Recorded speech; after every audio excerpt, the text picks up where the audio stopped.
wa qala sallallahu alaihi wasallam ma talifa malun fi barrin wala bahrin illa bihabsiz zakah. Ini hadisnya diriwayatkan oleh At-Tabrani fil Awsat, ya. Yaitu tidaklah rusak suatu harta, binasa.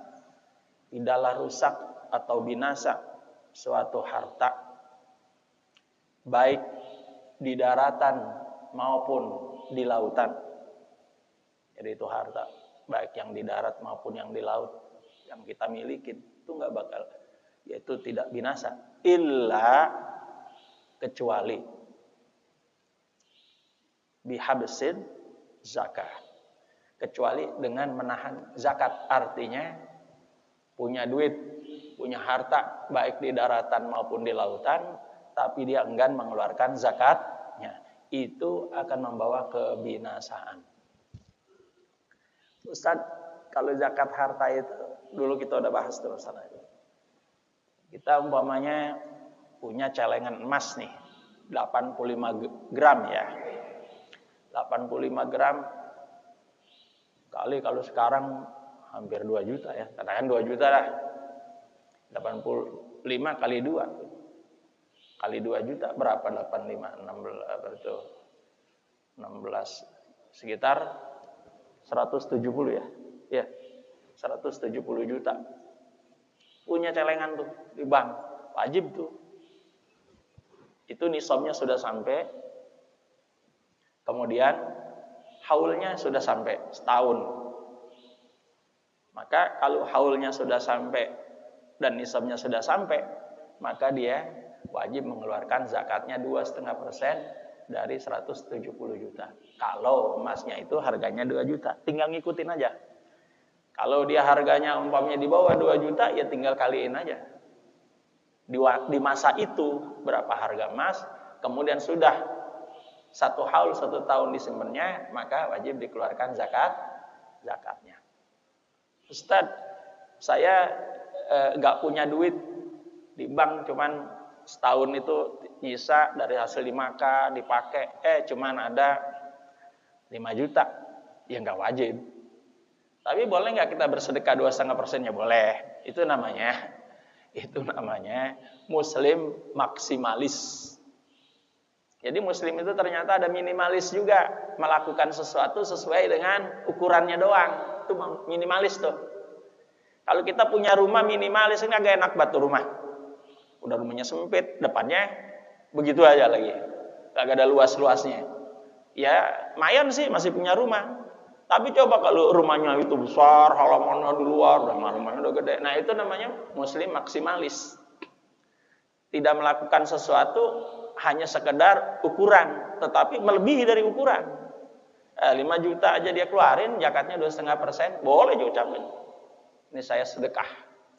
Ya emang belum waktunya zakat, tapi seandainya diniatin zakat juga nggak apa-apa. Ya dari 2,5% itu namanya muslim maksimalis. Nah, maka jadilah kita orang yang selalu senang berbuat baik, itu aja sudah prinsipnya gitu.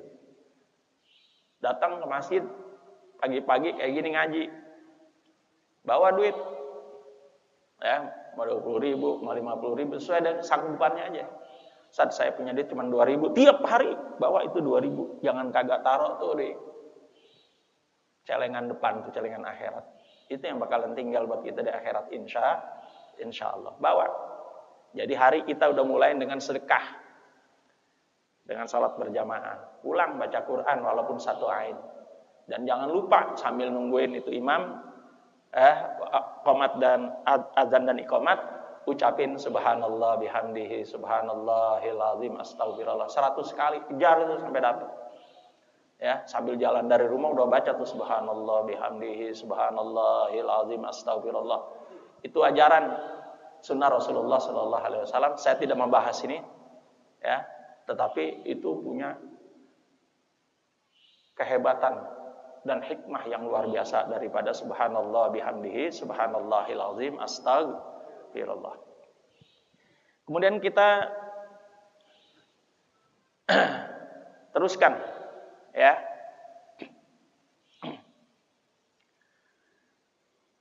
Wa qala Rasulullah sallallahu alaihi wasallam mani'uz zakah yaumal qiyamati finnar. Orang yang menahan zakat nanti di hari kiamat ada di dalam api neraka. Karena dia enggan mengeluarkan zakat. Kemudian kita teruskan hadis berikutnya. Warwa al-Baihaqi wa ghairuhu. Dan telah diriwayatkan oleh Baihaqi dan yang lainnya. Ya ma'syaral muhajirina khisalun khamsun. Wahai sekalian kaum muhajirin, ada ya ini 5 perkara, 5 hal. Ini betulitum bihinna wa nazalat bikum a'udzubillahi an tudrikuhunna. Apa kata Rasulullah? Sabdanya, jika kalian ditimpah dengan 5 hal tersebut, dengan hal-hal tersebut, maka aku berlindung kepada Allah Subhanahu wa ta'ala dari kalian yang mengalaminya. Itu Rasulullah bilang begitu. Ini 5 hal ini dahsyat sekali. Sampai Rasulullah itu berlindung kepada Allah Subhanahu wa ta'ala dari orang yang mengalaminya. Yang pertama katanya dinyatakan di sini, lam tazharil fahishatu fi qaumin qattu hatta yu'linu biha illa fasyafihimul auja' allati lam takun fi aslafihim. Tidak tampak di suatu kaum perbuatan keji, ya, tidak tampak di suatu kaum perbuatan keji, ya, sehingga mereka melakukannya perbuatan keji itu secara terang-terangan. Masya Allah. Kecuali akan menyebar pada mereka itu penyakit ta'un yang tidak pernah terjadi pada leluhur mereka sebelumnya. Ya Allah. Sebegitu hadisnya nih. Jadi kalau sudah perbuatan keji, zina udah menjadi tontonan biasa di HP, di Instagram, di apa itu? Di Facebook ya. Dulu saya pernah punya Facebook. Aku udah berapa tahun, ada 5 tahun saya udah keluarin tuh Facebook dari HP saya. Kecuali WA memang itu penting karena untuk menghubungi kalau ada taklim kayak begini. Oh itu tersebar perbuatan keji di mana-mana. Di dunia maya maupun di dunia nyata. Di dunia maya apa lagi? Kekejian itu di mana-mana. Kabar hoax beredar di hampir setiap yaitu waktu. Pada fakta kita hidup, keseharian kita dapatkan suatu hal yang enggak baik. Karena kekejian itu sudah menyebar di setiap waktu dan di mana-mana. Jika ini terjadi seperti begitu, maka ancamannya mereka akan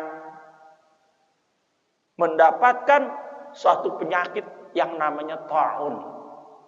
Apa itu ta'un? Penyakit yang sangat dahsyat yang mewabah di suatu daerah. Ya. Dia menular dan mematikan, itu ta'un.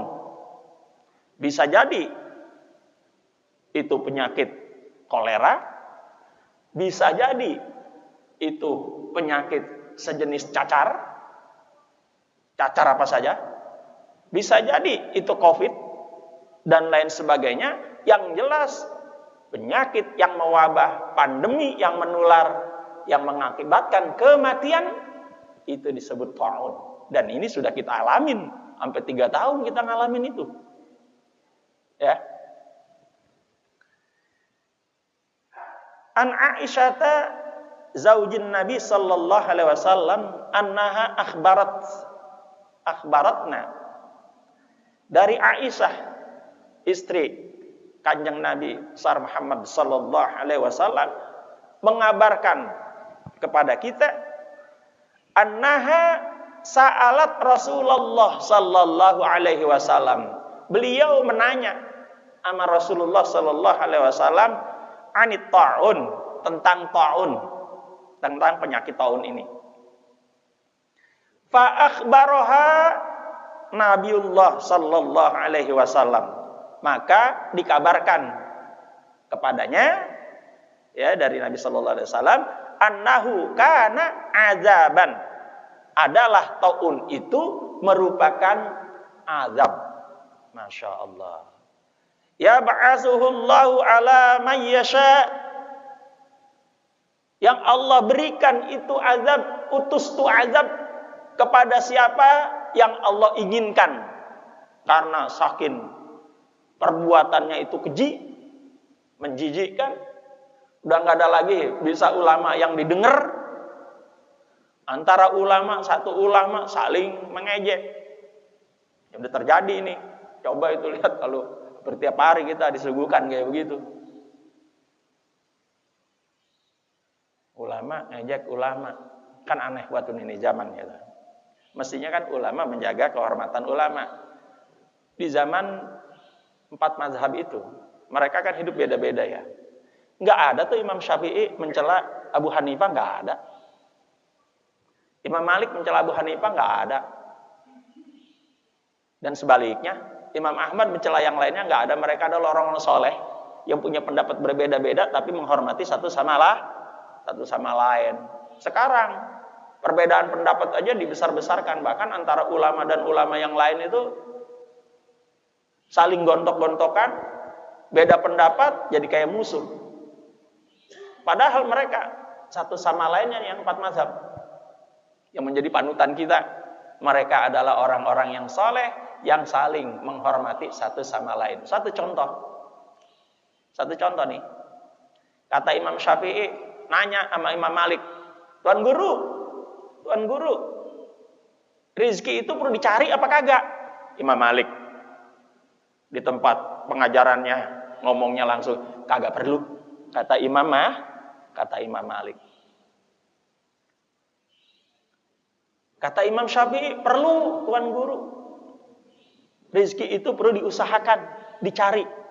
Gitu. Jadi beda apa kagak tuh? Gurunya namanya Imam Malik, muridnya Imam Syafi'i. Bertentangan apa kagak? Yang satu bilang rizki nggak perlu dicari, nah bisa datang sendiri. Yang satu pakai usaha, harus dicari. Karena Imam Malik nggak pernah nyari rizki, dia ngajar ya kerjaannya. Tiap hari, tiap waktu. Tapi dia bisa makan. Aneh kan? Banyakan dia duitnya. Buktinya dia ngajar setiap hari seger, makan dan apa? Berlimpah. Emang nggak pernah nyari dia. Satu saat Imam Syafi'i pulang dari ngaji sama Imam Malik, di tengah jalan itu dia melihat pemandangan pohon anggur, petani lagi metikin anggur. Dia pengen makan anggur, malu minta. Maka dia membantu tukang anggur tadi, pohon petani anggur tadi, dia petikin sama dia, membantu. Apakah boleh saya membantu ini? Boleh. Setelah pulang, dia dihadiahin beberapa tangklek anggur. Berarti Imam Syafi'i dapat anggur dari hasil usaha atau diam aja? Usaha. Benar nggak pendapat Imam Syafi'i itu? Benar. Buktinya dia dapat anggur ini setelah hasil usahanya. Pas dia bawa beberapa tangklek hadiah dari metik anggur, dia ingat tuan gurunya. Tuh, kalau murid zaman dulu tuh ingat sama guru. Dia pilih tuh anggur yang diberi beberapa tangklek yang terbaik buat gurunya Imam Malik. Besok dia ngaji, Dia teng-teng tuh anggur buat sang guru. Sang guru kelar menerangkan pelajaran, anggur ngejedog di depan tuan guru. Apa kata Imam Malik? Syafi'i, ini anggur ada datang ke saya. Apa perlu dicari nih sama saya? Ini buktinya sekarang ada dan datang. Betul apa kagak tuh? Dua-duanya benar apa kagak? Cuman beda makom. Makom kita itu kasbi. Kasbi itu artinya makom yang usaha cari rezeki. Jangan niru-niru makom yang kayak begini. Ya deh. Kalau kita niru-niru yang kayak begini, omelin bini kita tiap hari. Lalu ngukur bangku mulu, ngukur balik, mana pakai kolor mulu kerjaannya. Dikit-dikit lo mancing, pulang kagak bawa apa-apa. Tiap hari pasti diomelin. Karena apa? Makom kita masih kasbi, yaitu yang harus berusaha nyari. Kalau kata Imam Syafi'i mah kudu dicari. Lah kalau Imam Malik mah kagak nyari, orang datang sendiri dan dia ngerasain anggur aja datang sendiri. Syafi'i, ini anggur kok datang sendiri, saya nggak cari nih. Imam Syafi'i diam dan tersenyum. Kan kalau kita gontok-gontokan tuh sesuai dengan pendapat kita masing-masing. Enggak, saling menghormati saja. Tuh, hati-hati ya. Masa katanya kita terusin. Ini taun ini katanya kana azaban ya ba'atsuhullahu ala may yasha. Taun ini merupakan azab yang Allah utus pada siapa yang dikehendaki dan dia jadikan Allah jadikan tahun itu menjadi rahmatan lil mukminin, menjadi rahmat buat orang yang beriman. Itu tahun. Falaisa min abdin yaqa'ut ta'un, dan tidaklah satu hamba yang tertimpa ta'un fayam kusu fi baladihi, dan dia diem aja di daerahnya kagak keluar, sabiran, sabar, ya'lamu annahu la yusibahu illa ma kataballahu lahu, dan tidaklah sesuatu musibah menimpanya kecuali memang sudah ditentukan oleh Allah ya baginya, illa kana lahu misla ajri syahid, maka baginya adalah sebagaimana pahalanya orang mati syahid. Sabar. Ini hadisnya hadis sahih rawahul Bukhari. Jadi dia sabar. Makanya kata Rasulullah, kalau orang terkena ta'un di suatu daerah, jangan keluar ke daerah lain. Jangan. Atau yang sehat, jangan masuk ke suatu daerah itu. Ada karantina namanya, ya. Maka di zaman Umar itu terjadi ta'un yang luar biasa. Ya, di Syam tuh. Di Syam terjadi ta'un. Sayyidina Umar tidak jadi masuk ke Syam karena ada kabar di sana tertimpa penyakit ta'un yang mematikan. Sayyidina Umar kagak jadi masuk ke Syam. Abu Ubaidah ngomong begini, "Hai Umar, apakah kau lari dari takdir?" Apakah kau lari dari takdir? Umar menjawab, "Iya, saya lari dari takdir yang satu ke takdir yang lain." Artinya Umar gak mau masukin tempat yang di situ udah tertimpa penyakit. Dia pengen nyelamatkan dirinya agar tidak tertimpa penyakit, maka lari ke takdir yang lebih baik. Ya dah? Dan memang begitu. Jangan lo ketahuan itu ada anjing, ada macan di tengah jalan. Kalau orang lewat situ orang dicaplok sama macan, diterkam. Dia bilang, "Kagak dah, gue mau jalan juga lewat situ." Akhirnya dicaplok dia sama macan, diterkam sama macan. Apa kata dia? Udah takdir. Blow on itu namanya. Cari takdir yang lain, jalan yang lain, sehingga dia selamat dari situ. Ya, itu Umar begitu. Cari takdir jalan yang lain sehingga selamat dan tidak tertular dari ta'un. Ya, tidak tertular dari ta'un. Itu namanya menghindar dari satu bahaya. Itu juga takdir. Umpamanya kita mau ke Bayoran, lewat jalan Ciledug Raya, ya. Kemudian kita lewat jalan Ciledug Raya untuk menghindari bahaya karena motornya kencang-kencang. Kita lewat jalur joglo. Di joglo tertabrak, itu namanya udah takdir. Padahal dia udah menghindari supaya tidak terjadi itu, terjadi juga, itu namanya takdir. Karena dia nggak tahu hal yang bakal terjadi pada dirinya. Nah, itu lain hal. Itu lain hal, itu pun dia sudah berusaha, ya. Maka dari itu berarti kita bukan tidak mau menerima takdir, tapi ingin mencari selamat dari takdir satu ke takdir yang lain. Itu mal. Ya. Kemudian terusannya tuh, walam yang kusul mikyala wal mizana illa ukhidhu bisinina wa syiddatil mu'nati wa jawris sultan. Masya Allah. Dan tidak mereka mengurangi takaran dan timbangan kecuali mereka bakalan ditimpa kesukaran yang amat sangat berat bertahun-tahun, wa jawris sultan, dan kezaliman pemimpin terhadap mereka. Tuh. Jadi kalau orang suka ngurang-ngurangin takaran, suka ngurang-ngurangin timbangan, nanti dia bakalan diberi satu pemimpin yang zalim terhadap mereka. Korupsi di mana-mana. Ya bagaimana? Korupsi di mana-mana. Udah menjadi kebiasaan. Maka jangan harapkan kita akan mendapat suatu pemimpin yang bersih. Karena sudah menjadi bagian yang pandemi gitu. Kalau nggak korupsi, kita nggak selamat di negeri ini. Makanya kita kudu korupsi. Begitu. Jadi korupsi malah bareng-bareng. Jadi kan kalau bareng-bareng, masa itu penjara nggak bakalan muat sama pejabat-pejabat. Didajuin di MPR, di DPR. Yang korupsi dihukum mati atau dimiskinkan sampai sekarang kagak diputus-putusin. Lah kan bingung. Lah kalau umpamanya itu dari sono semuanya bagaimana? Kosong tuh. Lah enteng nempatin, kan begitu. Kenapa susah banget itu tinggal mutusin doang? Karena efeknya bahaya ini. Itu buat orang yang korupsi berjamaah, nauzubillah min dzalik.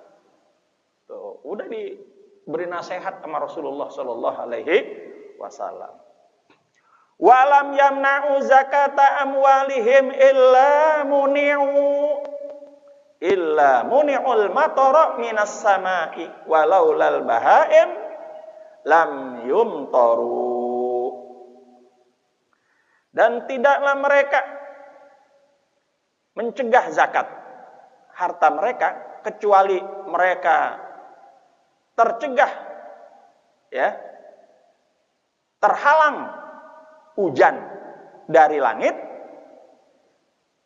Dan kalau bukan karena binatang ternak, mereka tidak bakalan dapat hujan. Tuh. Jadi Allah menurunkan hujan itu karena menghormati binatang ternak. Binatang ternak lebih mulia daripada mereka. Kalau bukan binatang ternak, gua kagak turunin, kira-kira begitu. Tapi karena ada binatang ternak, kesian gara-gara mereka yang berbuat dosa, masa binatang ternak harus mikul dosanya juga, gitu. Makanya tetap diturunin hujan. Dan rahmat Allah mah kagak milih-milih kalau udah turun tuh. Hujan di rumah kiai. Apa ada hujan milih? Di tempat PTS dia tinggalin, loncat gitu. Nggak ada nih orang baik dihujanin, orang kagak baik kagak. Semuanya kena rahmat Allah itu. Ar-Rahman Ar-Rahim. Itu. Wala naqadu ahdallahi wa ahda rasulihi illa sullita alaihim aduwwun min ghairihim fayakhudhu ba'dha ma fi aidihim. Dan tidaklah mereka melanggar perjanjian Allah dan melanggar perjanjian Rasulnya kecuali didatangkan kepada mereka musuh yang ganas terhadap mereka dari luar komunitas mereka.